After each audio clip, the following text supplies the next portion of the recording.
Tuesday evening. I'm sitting at my desk, going over some quarterly reports from my accounting firm when my wife walks into the home office. She's got that look. You know the one. The same expression she had when she bought that expensive handbag we couldn't afford, or when she forgot to mention she'd already booked our vacation dates without asking me. "We need to talk," she says, leaning against the doorframe. I save my work and turn around. "What's up?" "I'm planning a girls' weekend with Lauren, Harper, and Janice for next month." Sounds normal enough. She's done girls' trips before. "Okay, where are you thinking?" "Vegas. 3 days, 2 nights." I nod. "That should be fun. You haven't had a weekend away in a while." Then comes the curveball. "Actually, it's not just us girls. We're bringing some friends along. Male friends." I blink. "Excuse me. River, Isaac, and Eli are coming too. They're Lauren's friends from college, and Harper knows them from her yoga class. We've all been hanging out as a group." Something cold settles in my stomach. So it's not a girls' weekend. It kind of is. I mean, we're still doing girl stuff. Shopping, spa treatments. The guys will just be there for company. Company. I repeat the word like I'm testing how it tastes. "And where exactly is everyone staying?" She shifts her weight from one foot to the other. "We got a really good deal on hotel rooms. Everyone's sharing to split costs." Everyone's sharing. Yes.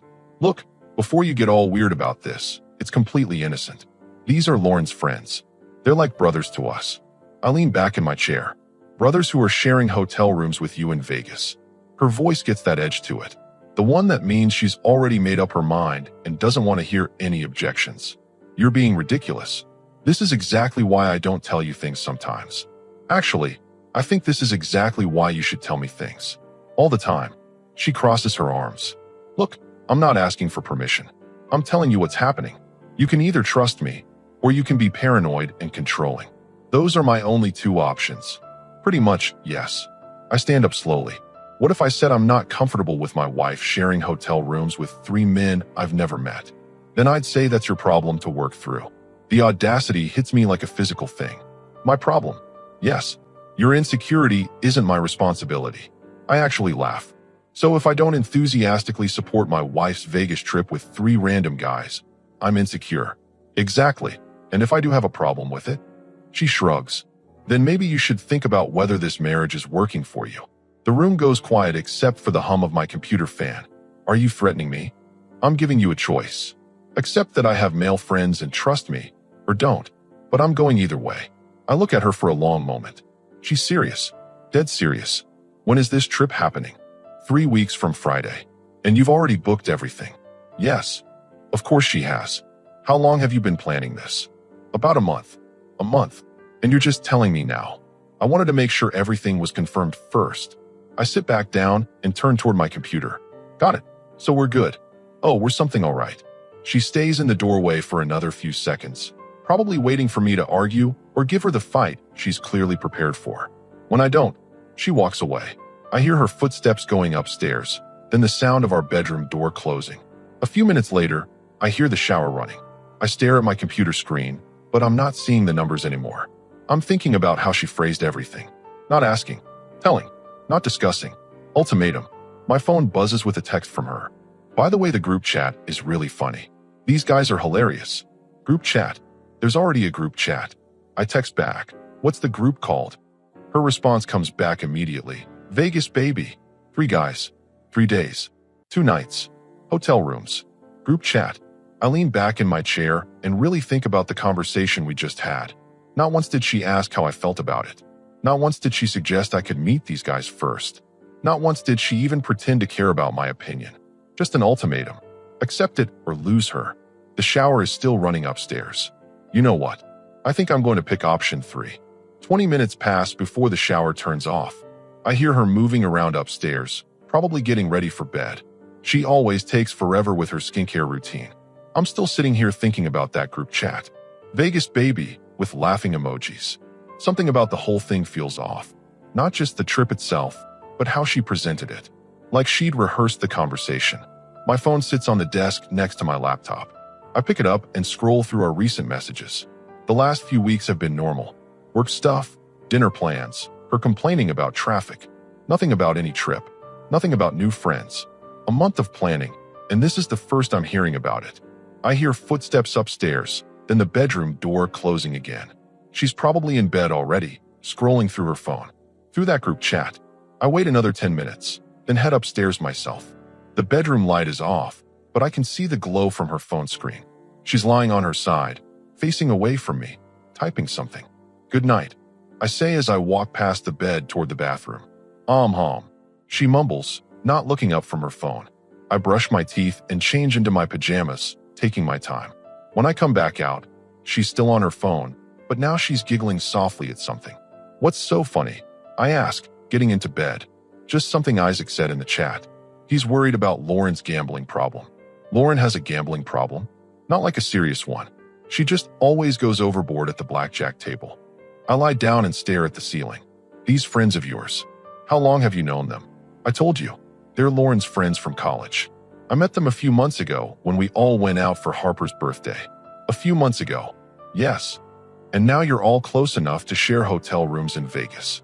She finally turns over to look at me. Why are you being weird about this? I'm not being weird. I'm asking questions. You're interrogating me. I'm having a conversation with my wife about her upcoming trip with 3 men. She sighs dramatically. They're not 3 men. They're our friends. Lauren, Harper, and Janice will be there too. Right? And everyone's sharing rooms. To save money. Vegas is expensive. How expensive could it be?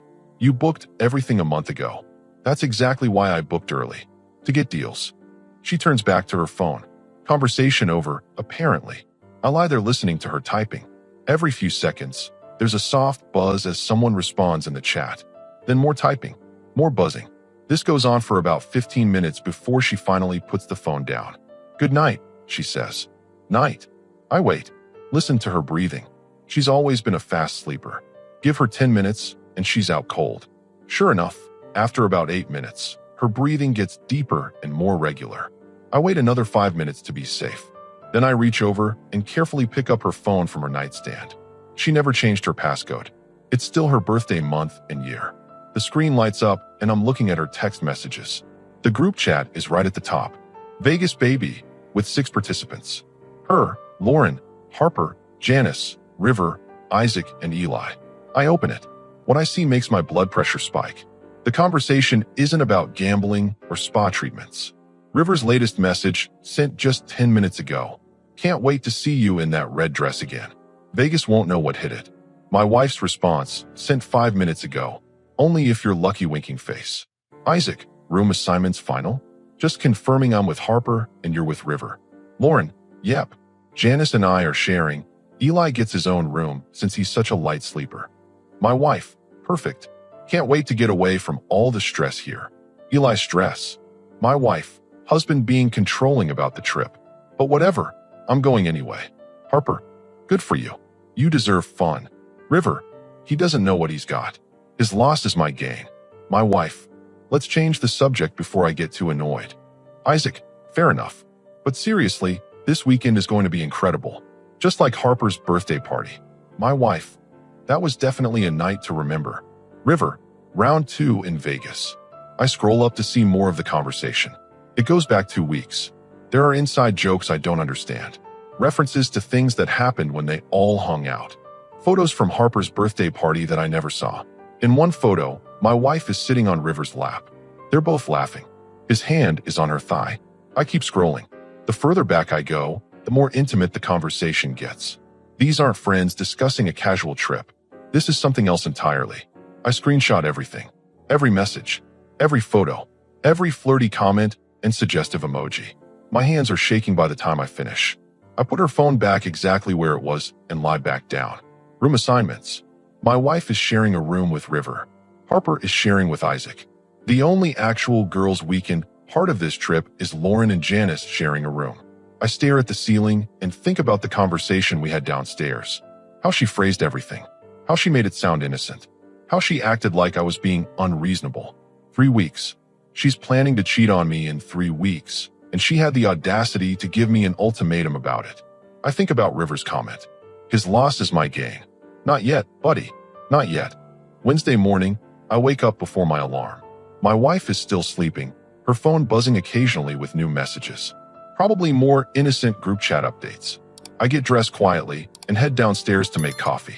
While it's brewing, I organized the screenshots on my phone. 23 images total. More than enough evidence to show exactly what kind of girls' weekend this is supposed to be. I sit at the kitchen table with my coffee and think through my options. I could confront her directly, but she'd just deny everything or turn it back on me somehow. She's already demonstrated that she doesn't care about my opinion on this situation. I could wait until she leaves for work and then pack my bags. Move out, file for divorce. Let her figure it out when she gets home. Clean, simple, effective. But there's something about Rivers' comment that stuck in my head. His loss is my gain. Like they've already discussed what happens after she ends our marriage. That's when I think about her father. Lawrence Newton is old school. 68 years old, retired from 35 years as a construction foreman, married to the same woman for 42 years. He's always treated me with respect, and I've always gotten the impression that he's proud of how his daughter married a good man who works hard. He also has zero tolerance for disrespect or dishonesty. I've seen him handle business partners who try to cheat him. It's not pretty. I pull up his contact in my phone and send a text. Morning, Lawrence. Any chance you're free for coffee this afternoon? Wanted to run something by you. His response comes back in less than 5 minutes. Of course. Everything all right. Just need some advice on a situation. Nothing urgent. Henson's Diner at 2 p.m. work for you. Perfect. See you there. I hear movement upstairs. She's getting ready for work. I finish my coffee and head up to grab my laptop bag. Morning, she says from the bathroom, applying makeup in the mirror. Morning. Sleep well. Yeah, you. Like a baby. She gives me a look through the mirror. You're not still weird about the trip, are you? Nope. You made your position clear last night. Good. I was worried you were going to make this difficult. I almost laugh. Wouldn't dream of it. She finishes her makeup and comes over to kiss me goodbye. It's the same routine we've had for 4 years of marriage. The same kiss, the same have a good day, the same love you too. Except today, I know she's planning to share a hotel room with another man in 3 weeks. After she leaves, I spend the morning at the office handling client work, but my mind keeps drifting to the conversation I'm about to have. Lawrence Newton is not a complicated man. He believes in honesty, loyalty, and treating people with dignity. His daughter is planning to violate all three. At 1:45 p.m., I walk into Henson's Diner. Lawrence is already there, sitting in a corner booth with a cup of black coffee. He stands up to shake my hand when he sees me. Good to see you, son. You look tired. Been a long week. We order coffee and make small talk for a few minutes. He asks about work, tells me about the deck he's building for his neighbor. Normal stuff. But I can see he's curious about why I called this meeting. Finally, he leans back in his seat. So what's on your mind? I pull out my phone. Lawrence, I need to show you something. But I want you to know that I haven't made any decisions yet about how to handle it. I just value your opinion. His expression gets serious. All right. I hand him my phone with the first screenshot open. Your daughter is planning a trip to Vegas in 3 weeks. She told me it was a girls' weekend with Lauren, Harper, and Janice. He nods. She mentioned something about that. Except it's not just the girls going. I watch his face as he reads through the messages. His jaw gets tighter with each screenshot. When he gets to the photo of his daughter sitting on River's lap, his hands clench around the phone. How many of these are there? He asks quietly. 23 total. He continues scrolling, reading River's comments about the red dress. Isaac's messages about room assignments. His daughter's responses about getting away from her controlling husband. When he finishes, he sets the phone down carefully and looks out the window for a long moment. She knows you found these? No, I took them last night while she was sleeping. And what did she tell you about the trip? I walk him through our entire conversation from Tuesday night. The ultimatum. The accusation that I'm being controlling and insecure. The threat that maybe our marriage isn't working. Lawrence listens without interrupting. When I finish, he's quiet for another minute. 42 years, he says finally. I've been married to her mother for 42 years. You know how many times we've taken separate vacations? No, sir. 0. You know how many times either of us has shared a hotel room with someone who isn't our spouse? I'm guessing 0. That's right. He looks at me directly. And you know what I would have done if her mother had ever given me an ultimatum like that? What? I would have helped her pack. The weight of that statement hangs between us. Lawrence, I need to ask you something, and I want you to be honest with me. Shoot. If I handle this situation the way it needs to be handled, are you going to side with your daughter, or are you going to support what's right? He doesn't hesitate. Son, I didn't raise my daughter to be a cheater and a liar. If that's what she's become, then she's going to face the consequences. You have my support. Even if it means the marriage is over. Especially if it means the marriage is over. You're a good man. You deserve better than this. I lean forward. Then I need your help with something.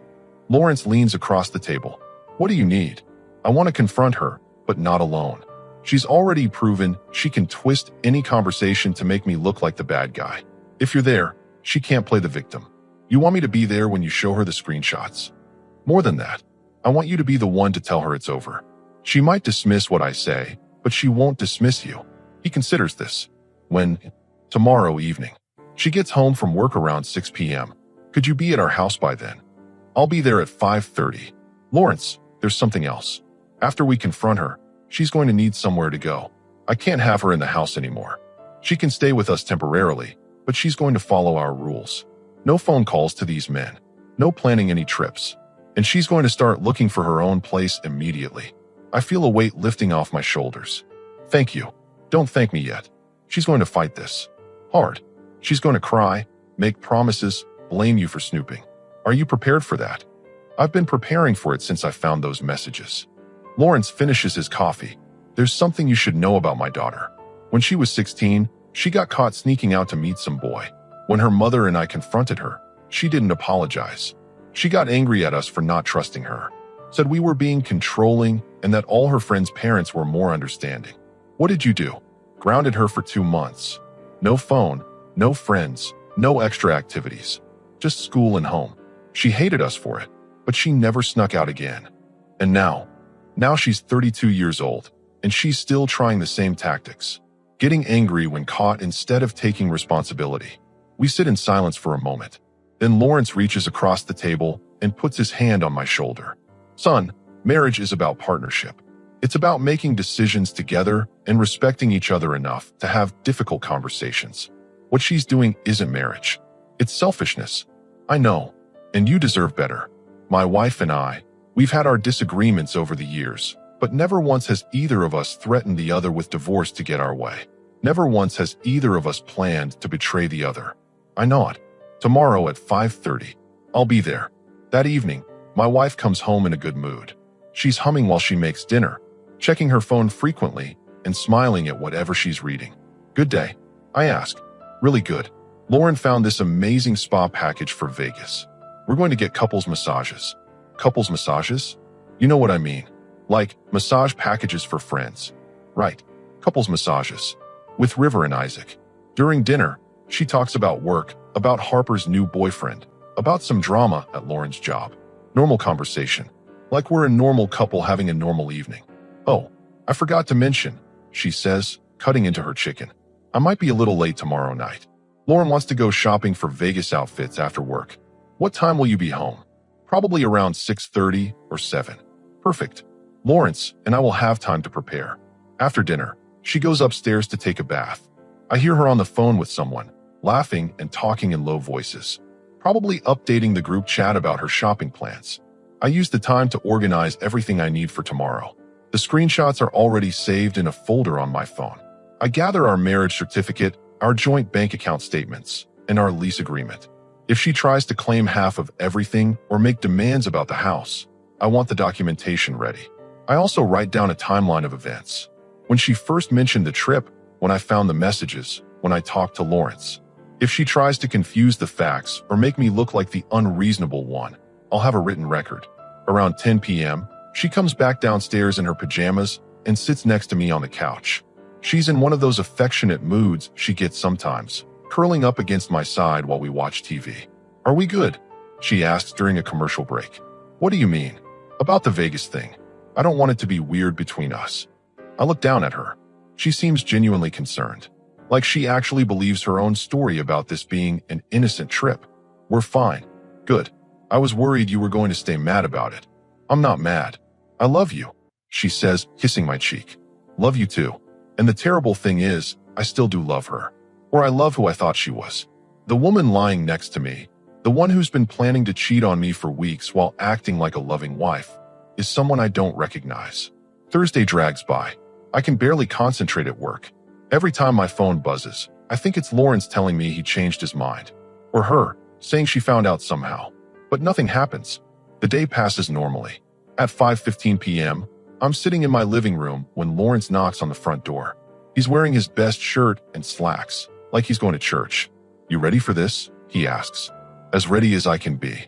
Remember, let me do most of the talking. She's going to try to manipulate you, but she won't try it with me. At exactly 6:05 p.m., we hear her car in the driveway. Here we go, Lawrence says quietly. The front door opens, and she calls out, "Honey, I'm home." Lauren found the perfect dress for Dad. She stops in the doorway to the living room, shopping bags in her hands, looking confused. "Hi, sweetheart. Have a seat. We need to talk." She sets the shopping bags down slowly, her eyes moving between me and her father. "What's going on? Is everything okay?" Lawrence gestures to the armchair across from the couch. "Sit down, sweetheart." "Dad, you're scaring me. Did someone die? Is Mom okay?" "Your mother is fine. This is about you." She sits on the edge of the chair, still looking confused. "About me? What about me?" I pull out my phone and open the screenshots. "Tell your dad about your Vegas trip." "My Vegas trip?" She glances at Lawrence. "It's just a girls' weekend with Lauren, Harper, and Janice. I already told you guys about it." "Did you tell him about River?" I ask. Her face goes pale. "Who? River? Isaac? Eli? The guys who are going with you?" "They're just friends." "Lauren's friends." Lawrence holds up his hand. "Stop. Just stop talking for a minute." He looks at me. "Show me again." I hand him my phone with the first screenshot displayed. Lawrence studies it for a moment, then turns the screen toward his daughter. "Can't wait to see you in that red dress again," he reads aloud. "Vegas won't know what hit it. That's from River to you." Her mouth opens, but no sound comes out. Lawrence swipes to the next screenshot. "Only if you're lucky," with a winking emoji. That's your response to him. "Dad, it's not what it looks like. Room assignments final? Just confirming I'm with Harper and you're with River." Lawrence's voice gets harder with each word. "Perfect. Can't wait to get away from all the stress here." She starts to stand up. "I can explain. Sit down." Lawrence's tone is sharp enough that she drops back into the chair immediately. "I'm not done." He continues reading. The messages about Harper's birthday party. The photo of her sitting on River's lap. Her complaints about her controlling husband. River's comment about his loss is my gain. With each screenshot, she gets smaller in her chair. By the time Lawrence finishes, she's crying. "It's not what you think," she says through tears. "River was just being flirty. It doesn't mean anything." "Doesn't mean anything?" Lawrence sets my phone down carefully. "You're planning to share a hotel room with another man, and it doesn't mean anything? We're not sharing a room. Not like that." I speak up for the first time, then explain the room assignments. "It's just, we got a good deal on the hotel, but only if we booked specific room types. The arrangements don't mean anything." "So you're telling me," Lawrence says slowly, "that you and River are going to be in the same hotel room for 2 nights, but nothing is going to happen?" "Yes, exactly. And what about these messages? Him complimenting your dress, you responding with flirty emojis. He's a charming guy. It's harmless flirting." Harmless flirting. Lawrence repeats the phrase like he's testing it. "With a man you're about to spend 2 nights with in Vegas." "Dad, please. You're making this sound worse than it is." "Am I?" Because from where I'm sitting, it looks like my daughter is planning to cheat on her husband and threatening him with divorce when he objects. She turns to look at me.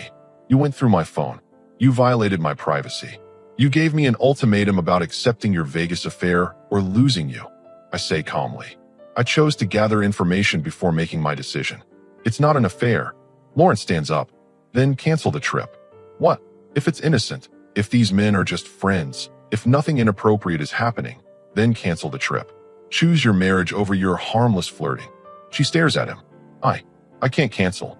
Everyone's counting on me. Lauren already paid for. Everyone's counting on you." Lawrence's voice is dangerously quiet. "But your husband isn't." "That's not what I meant." "What did you mean?" She looks around the room like she's searching for an escape route. "This is crazy. You're both acting crazy. It's a trip with friends. Friends who send messages like round 2 in Vegas?"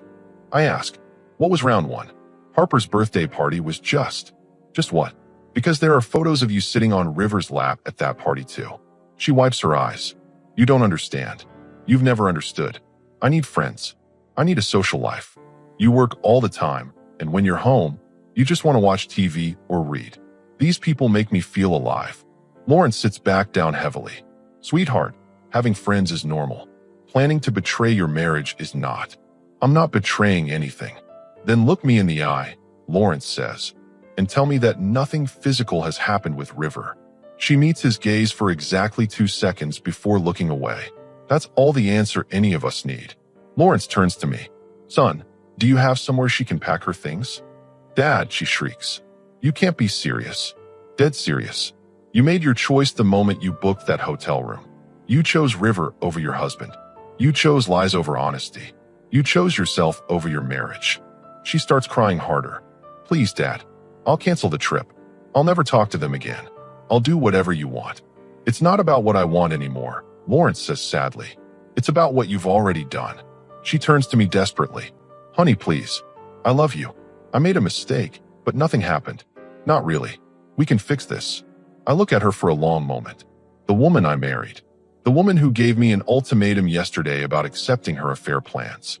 The woman who called me controlling for objecting to my wife sharing a hotel room with another man. Yesterday, you told me I had 2 choices. Accept your trip or lose you. I was angry. I didn't mean it. You meant it. And you know what? I'm taking option 3. She looks confused. Option 3. I'm choosing to respect myself enough to not accept this. Lawrence nods approvingly. That's my boy. She looks between us, panic setting in. What does that mean? What's option 3? I stand up. It means your bags better be packed by Sunday. Because that's when you're moving out. The next 3 days are a blur of tears, bargaining, and rage. She cycles through every emotion possible, sometimes within the same hour. Friday morning, she's apologetic. She cancels the Vegas trip, shows me her phone as she leaves the group chat, promises to cut contact with River and the others. Friday afternoon, she's angry. This is all my fault for snooping. I'm controlling and paranoid. Any normal husband would trust his wife. Friday night, she's desperate. She'll do counseling. She'll get a new job. She'll delete social media. Whatever I want. Saturday morning, she's defiant again. She didn't actually do anything wrong. Sharing a hotel room doesn't mean sharing a bed. I'm overreacting to innocent friendships. Saturday afternoon, back to tears. She loves me. She made a mistake. We can work through this. But Lawrence doesn't waver.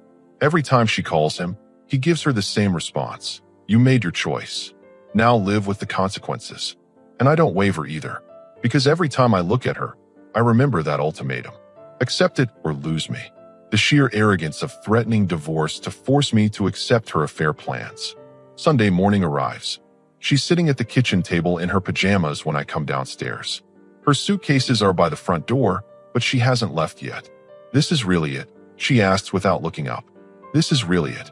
4 years of marriage, and you're throwing it away over a trip I didn't even take. I pour myself coffee and sit across from her. I'm not throwing anything away. You threw it away when you planned to cheat on me and then threatened me for objecting to it. I wasn't going to cheat. You were going to share a hotel room with River for 2 nights. That doesn't mean... Stop. I set my mug down firmly. Just stop. We both know what was going to happen in that room. The only question is whether you're going to admit it or keep lying. She's quiet for a long moment. Then, so softly I almost don't hear her. I didn't mean for it to get this far. It's the closest thing to an admission I'm going to get. How long? I ask. How long what? How long have you been talking to River? She stares at her hands. Since Harper's birthday party. 2 months. And when did it get physical? It didn't. Don't lie to me. Not now. She takes a shaky breath. Last weekend, when I said I was shopping with Lauren. The confirmation hits like a punch to the gut, but I keep my expression neutral. So the Vegas trip wasn't going to be your first time together. No, it was going to be your first weekend together. Yes. I nod slowly. Thank you for finally being honest. She looks up at me with red, puffy eyes. Does it matter now? Does knowing change anything? It confirms that I'm making the right decision. She starts crying again. I'm so sorry. I know sorry doesn't fix anything, but I am sorry. I got caught up in feeling desired and exciting again. River made me feel like I was 25, and I made you feel like you were 32 and married. That's not fair, isn't it? I'm your husband, not your boyfriend. I'm supposed to make you feel secure and valued, not giddy with infatuation. She wipes her nose with a tissue. I miss being excited about someone. I miss the butterflies and the anticipation. You miss the beginning of relationships. Yes. So get divorced and date people. Don't cheat on your husband and expect him to be okay with it. Lawrence arrives at 11 a.m. to help her load her suitcases into her car. He doesn't say much to her, just gives her a brief hug and tells her to call her mother. After she drives away, Lawrence and I sit on the front porch with beers. "You did the right thing," he says. "Doesn't feel good. It's not supposed to. But feeling good and doing right aren't always the same thing." We sit in comfortable silence for a while, watching the neighborhood kids play in their yards. "Lawrence, can I ask you something?" "Shoot. Do you think she would have gone through with it? The Vegas trip?" He's quiet for a long moment. "Son, she already went through with it. The trip would have just been making it official." 6 months later, I run into Lauren at the grocery store. She looks uncomfortable when she sees me, but she stops to talk. "How are you doing?" she asks. "Good. Really good, actually. I'm glad." We make small talk for a few minutes before I ask the question I've been curious about. "Did she ever go to Vegas?" Lauren's expression gets complicated. "Yeah. About 2 months after, everything happened." "With River?" "Just with River. The group trip fell apart after you guys split up." "And how did that work out for her?" Lauren shifts uncomfortably. "Not great. Turns out River wasn't looking for a girlfriend. He was looking for a vacation hookup." "Oh." She tried to make it into something more serious, but he wasn't interested. She came back pretty heartbroken. "Sorry to hear that." "Are you?" I consider the question. "Yeah, actually. I am. I don't want her to be miserable. I just couldn't be married to someone who would put me in that position." Lauren nods. "For what it's worth, I think she knows she messed up. Really badly.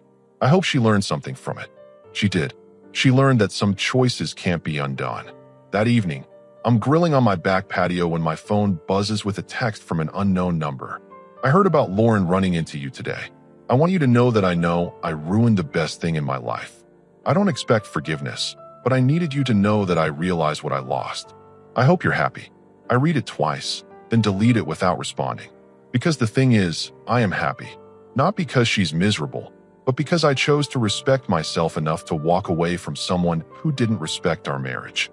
Sometimes the best thing you can do for yourself is refuse to accept unacceptable behavior, even when it comes from someone you love. Especially when it comes from someone you love.